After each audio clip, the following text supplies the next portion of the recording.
Hi hello నమస్తే welcome back to our channel. ఏం చేస్తున్నారండి?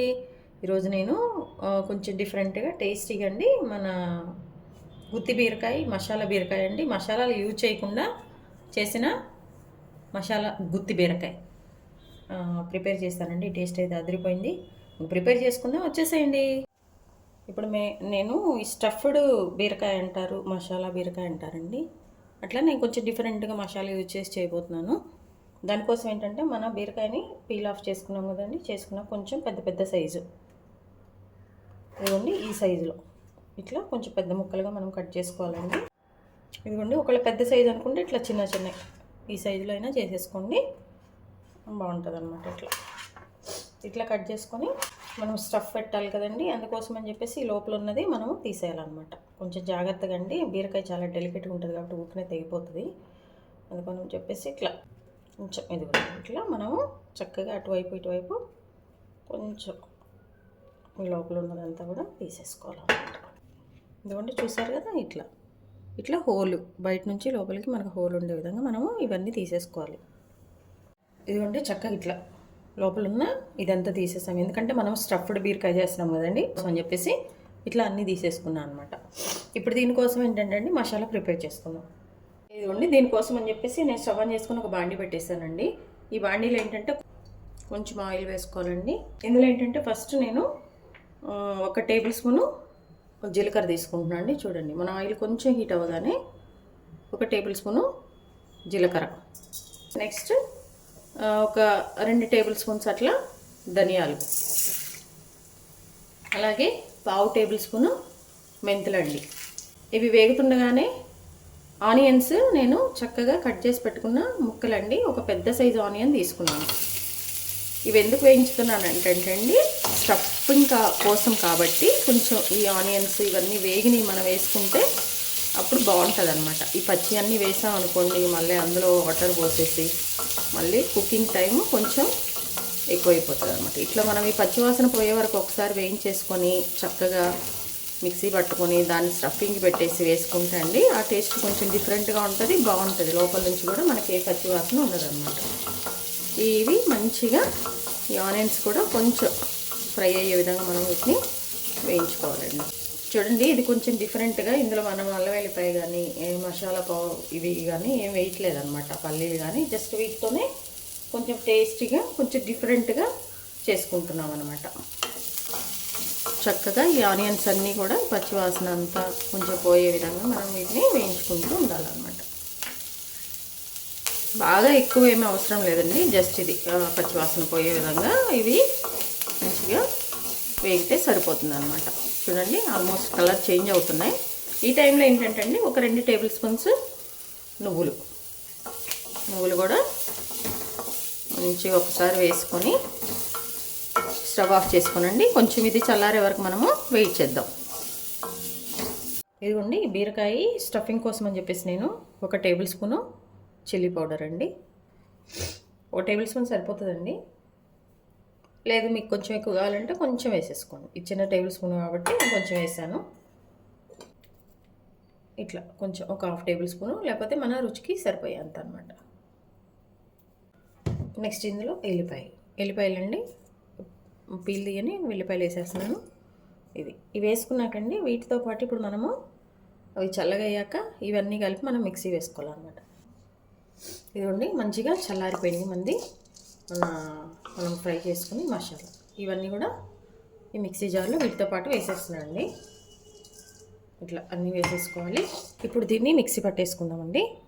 చూడండి, ఇదిగోండి, చక్కగా మన మిక్సీ ఇట్లా వచ్చేసిందండి. చక్కగా మిక్సీ పట్టేసుకున్నాను, వాటర్ ఏమి యూజ్ చేయలేదు, ఆనియన్ ఉంది కదా అందుకోసమే ఇది ముద్దగా వచ్చేసింది అనమాట. చక్కగా చూడండి, ఇప్పుడు దీనిని మనము మన బీరకాయలు స్టఫింగ్ చేద్దామండి. ఇదిగో చక్కగా బీరకాయలు ఇలా కట్ చేసి పెట్టుకున్నాం కదండి, ఇందులో మనము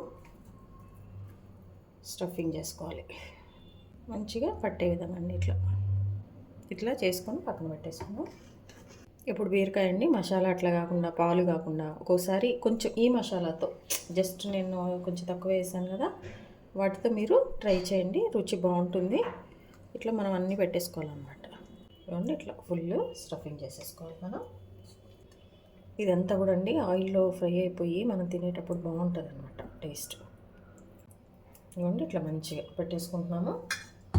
ఆనియన్ వేసుకుంది కూడా అందుకేనండి, ఇట్లా ముద్దగా ఉందనుకోండి బాగుంటుంది అనమాట. ఇదిగోండి ఇట్లా ఎక్కువ ఉన్నది కూడా నేను తీసి పక్కన పెట్టేసుకుంటున్నాను. కొంచెమే నాకు మిగిలింది, దాన్ని కూడా మనము కర్రీలో వేసుకుని ఇక్కడ పెట్టేస్తున్నాను. చూడండి ఇదిగోండి ఇట్లా మంచిగా అన్నిటికీ స్టఫింగ్ పెట్టుకోవాలండి. ఇట్లా లోపల నుంచి బయటకు వచ్చే విధంగా మిగిలిన అన్నీ కూడా మనం పెట్టేసుకున్నాము. ఇప్పుడు ఏంటంటే అండి, దీనికోసం నేను కొన్ని జీడిపప్పు వాటర్లో నానబెట్టాను అనమాట. వీటిని కూడా మనం ఇప్పుడు మిక్సీ వేసుకోవాలండి. చూడండి వాటర్లో నుంచి తీసేసి మిక్సీ వేసుకుంటున్నాను. ఈ వాటర్ పోసుకుంటూ కొంచెం పేస్ట్గా వచ్చే విధంగా మనము వీటిని మిక్సీ వేసుకుందామండి. ఇదిగోండి మన జీడిపప్పు పేస్ట్ ఇట్లా అనమాట. నేను అదే జార్లో వేసాను, అందుకే ఇట్లా ఉంది. పేస్ట్ లాగా చేసుకున్నాము. దీన్ని పక్కన పెట్టేద్దాం. స్టవ్ ఆన్ చేసుకున్నాము. బాండి పెట్టేసుకొని ఆయిల్ అండి కొంచెం ఒక 2 టేబుల్ స్పూన్స్ అట్లా ఆయిల్ వేసేసాము. ఆయిల్ కొంచెం హీట్ అయ్యే వరకు మనం యూజ్ చేద్దామండి. కొంచెం ఆయిల్ హీట్ అయ్యాకండి కొంచెం ఆవాలు, అలాగే కొంచెం జీలకర్ర, కరివేపాకు. ఇప్పుడు దీనిలో మనము ముందుగా ఇలా స్టఫ్ చేసుకున్నాం కదండి, వీటిని ఇందులో వేసేద్దాం. ఇలా మూత పెట్టేద్దామండి.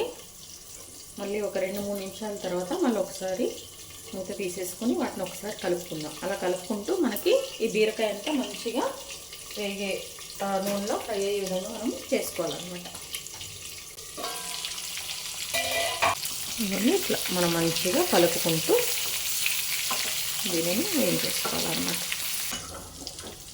చూడండి ఇట్లా మనము మంచిగా వీటిని తిప్పుకుంటండి, కదిలించకూడదు. కదిలించామంటే ఏంటంటే ఈ స్టఫ్ అంతా బయటకు వచ్చి కొంచెం మంచిగా అనిపించదు అనమాట. సో దీన్ని ఇట్లా మనము మీడియం ఫ్లేమ్ మీద కొంచెం మధ్యలో కలుపుకుంటూ పెట్టేసుకోవాలండి. ఇదిగోండి ఇప్పుడు కొంచెం ఇట్లా మనం కలుపుకుంటూ మధ్యలో దీన్ని వేయించుకుంటున్నాం కదా, చక్కగా ఇట్లా తిప్పుకోవాలన్నమాట. ఈ స్టఫింగ్ బయటికి రాకుండా కొంచెం జాగ్రత్తగా వీటిని మనము టర్న్ చేసుకుంటూ ఉండాలన్నమాట. చూడండి ఇట్లా కొంచెం జాగ్రత్తగా, త్వరగానే అయిపోతుందండి. ఇది పెద్ద టైము ఏముండదు, త్వరగానే అయిపోతుంది. బీరకాయ కదండి, త్వరగానే మగ్గిపోతుంది అనమాట. ఇలా కొంచెం మనం చూసారా నేను ఎలా టర్న్ చేస్తున్నానో ఇట్లా. అప్పుడు ఏంటంటే ఈ లోపల ఉన్నది కూడా మనకి బయటికి రాదు. మంచిగా ఇట్లా రోల్ అంతా మనం ఇట్లా టర్న్ చేసుకుంటే బీరకాయ అంతా కూడా మంచిగా మగ్గిపోతుంది అనమాట. సో అట్లా చేసుకున్నాకండి ఇందులో మనం మిగిలిపోయింది కొంచెం పక్కన ఉంది కదా అని చెప్పా కదా, నాకు అది కూడా నేను వేసేస్తున్నాను అనమాట. ఇది ముందే వేస్తే మాడిపోతుంది అని చెప్పేసి నేను లాస్ట్లో వేసేస్తున్నానండి. ఇది కూడా వాటితో పాటు మంచిగా ఆయిల్లో ఫ్రై అయిపోతుంది. మూత పెట్టేద్దామండి. ఇంకొక 5 నిమిషాలు మీడియం ఫ్లేమ్లో ఉడికించేద్దాం. ఇదిగోండి ఒక 5 మినిట్స్ తర్వాత అండి మన బీరకాయ ఇలా ఉంది. దీన్ని ఒకసారి కలిపేసుకోనండి. ఇప్పుడు ఏం చేద్దామంటే ఇది చూడండి చక్కగా దీన్ని మంచిగా కుక్ అయిపోయింది. దీనికోసం ఏంటంటే అండి ఇప్పుడు లాస్ట్లో మనము ముందుగా జీడిపప్పు నానబెట్టా కదండి, అది చక్కగా మిక్సీ వేసా అని చెప్పా కదా, అది ఇందులో వేసేస్తాం. అది ఇందులో వేసేసి మంచిగా కలిపేసేయాలన్నమాట. చూడండి జాగ్రత్తగా కలపాలండి. ఆల్రెడీ బీరకాయ కూడా కుక్ అయిపోయింది. ఇప్పుడు ఇందులో ఏంటంటే కొంచెం వాటర్ యాడ్ చేసుకున్నాం అనుకోండి. ఇది చూడండి ఇప్పుడు ఇందులో కొంచెం వాటర్ యాడ్ చేసుకున్నాను. యాడ్ చేసుకొని ఒకసారి మంచిగా కలిపేసుకోవాలి దీని అంతటిని. అంతండి. ఇప్పుడు ఒకసారి ఉప్పు చెక్ చేసుకోవాలి. ఉప్పు వేసుకోండి. ఉప్పు సరిపోతే దీన్ని మీడియం ఫ్లేమ్ మీద ఒక 3 నిమిషాలు అట్లా మనం కుక్ చేస్తే ఇంకా మన కర్రీ రెడీ అయిపోయిందండి. మూత పెట్టేసుకోండి. ఇదిగోండి చక్కగా మన బీరకాయ కర్రీ అయిపోతుందండి. చూడండి ఒకసారి ఆయిల్ అంతా కూడా పైకి వచ్చేసిందండి. కర్రీ రెడీ అయిపోయినట్టే. ఇట్లా అండి. ఇది ఒక రకంగా చెప్పాలంటే చాలా హెల్దీ కూడా అని చెప్పొచ్చండి.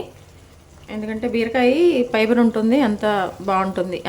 దీనిలో మనం ఏమేమి వేసామండి, నువ్వులు వేసాము, అలాగే జీడిపప్పు వేసాము కదా.